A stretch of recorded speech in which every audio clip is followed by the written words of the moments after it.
सीधा बेलपत्र और उल्टा बेलपत्र समझ लेना, बहुत अच्छे से समझिएगा। शिव जी के सम्मुख में शंकर भगवान के शिवलिंग पर जब बेलपत्र चढ़ता है तो बेलपत्र का जो सीधा भाग होता है वो शिव जी के शिवलिंग पर होना चाहिए, उल्टा भाग ऊपर होना चाहिए। बहुत ध्यान से समझना हो। जब नंदीश्वर को बेलपत्र चढ़ाते हो, नंदी जो बाहर होता है उसको बेलपत्र चढ़ाते हो, तो नंदी को दो जगह बेलपत्र चढ़ती है, आपको ध्यान में होगा।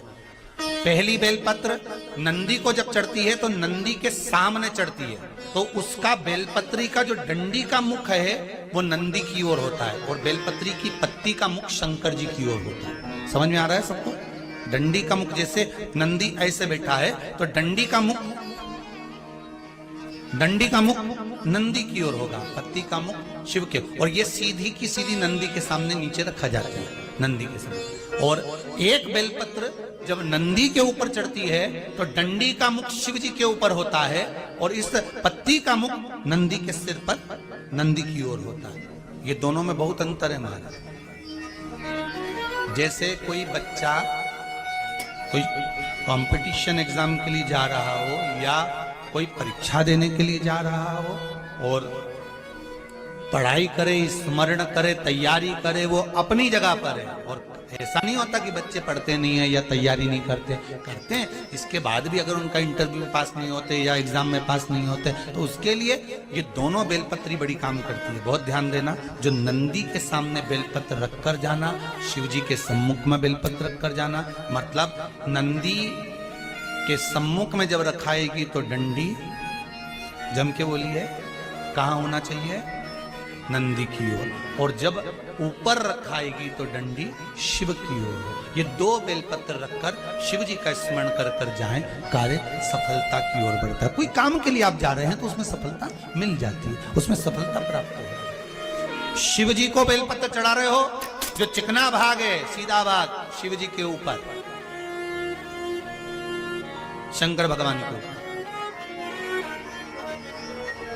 थाली में अगर शिवलिंग का निर्माण कर रहे हो, पार्थिव शिवलिंग का निर्माण कर रहे हो, तो थाली में जब बेलपत्र रखोगे तो सीधी रखोगे, फिर उसके ऊपर शिवलिंग का निर्माण करोगे।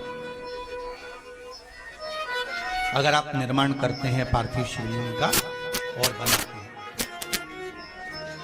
ओम नमः शिवाय। दोस्तों, जिस तरह से हम शिव जी को जो भी चीज़ चढ़ाते हैं, चाहे वो मदार का पुष्प हो, चाहे वो धतूरा को हल्दी के लेपन में लगाना हो, चंदन लगाकर बेलपत्र चढ़ाना हो, जो भी चीज़ हम चढ़ाते हैं हमें हमेशा सही दिशा का ध्यान रखना चाहिए, तभी हमारी मनोकामना की पूर्ति होगी।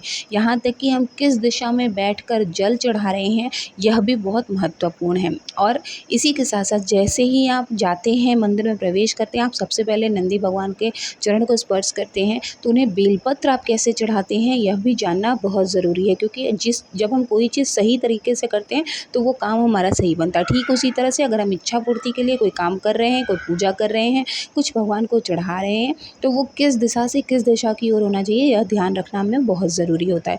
तो पूजनीय गुरु जी द्वारा जो भी इसमें बताया गया है उसी तरह से आप अपनी पूजा को संपन्न करें, आपकी मनोकामना अवश्य पूरी होगी। आई होप कि आपके लिए वीडियो बहुत यूज़फुल होगा। वीडियो अगर आपको अच्छी लगे तो प्लीज़ चैनल को सब्सक्राइब कीजिएगा, साथ ही वीडियो को लाइक और शेयर करना ना भूलें, ताकि हम आपके लिए सही जानकारी, सही पूजा विधि लेकर हमेशा आपके सामने आते रहें।